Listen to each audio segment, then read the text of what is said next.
I'm the colleague of that German gentleman. I will tell you why he is so upset. You know, he is a designer. He comes from Germany to New York to join a competition of the new City Hall.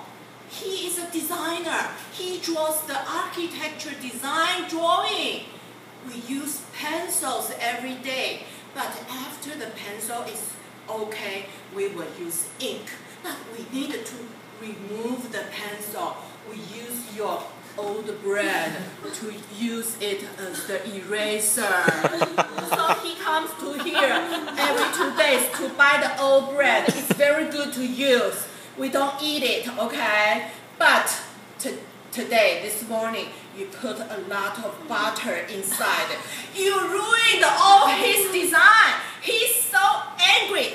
That's why. That's the reason. Okay? You know now? Bye.